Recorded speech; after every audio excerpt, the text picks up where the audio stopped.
Hey, I appreciate you watching Mondays with Mike. I just want to try to encourage you that as one of his followers, God knows you, God is protecting you, God is guiding you, and God will eventually bring you to himself if you're one of his. And he promises his followers that throughout the ages. He told Jeremiah in Jeremiah chapter 1, verses 4 and 5, before you were conceived in the womb, I knew you. The word I knew, the word K-N-O-W, is the Hebrew word yada, like we would say yada, yada, yada, but Y-A-D-A. And it's a unique word. It's far more than just intellectual knowledge, but it's like I chose you. I am guiding you. I'm protecting you. I sent you on purpose.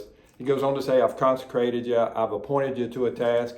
He told King David the same thing.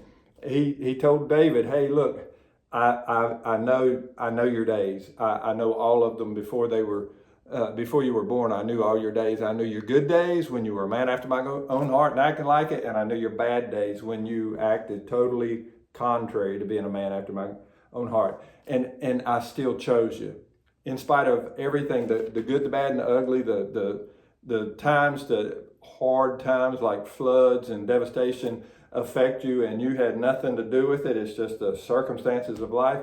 And then there's other times where your own choices create the difficulties in your life.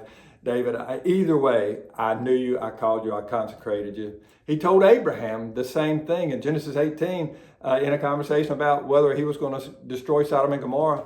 God said, Abraham, I knew him. I chose him.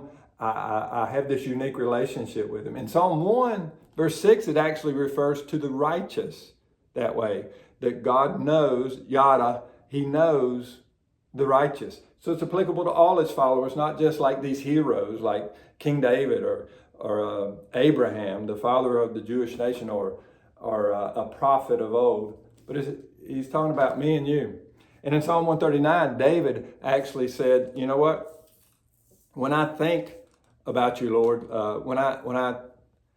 when I consider how well you know me, your thoughts for me, this is David telling the Lord that, your thoughts for me are more than the grains of sand. This is took place in a wedding 10 years ago. Brian and Molly, congratulations. They just celebrated 10 years of being married together. But there's grains of sand in here. I can't count how many grains of sand there are in there. The grains of sand are innumerable from man's perspective. And God says, my thoughts for you, because I know you, the good, the bad, and the ugly, all of it, and I still chose you, and I still appointed you. I took it all into consideration in eternity past when I chose you to be my messenger to a dead and dying world. And my thoughts for you, what you're capable of, if you'll just surrender to my plan and walk with me, regardless of the circumstances of life, are good. Because I love you.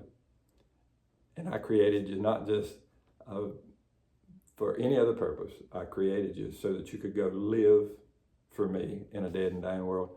Hey, I know it's a little long, but I really wanted you to know that God yadas you. He knows you as one of his followers. I appreciate you watching Mondays with Mike, and never ever forget, you're greatly loved.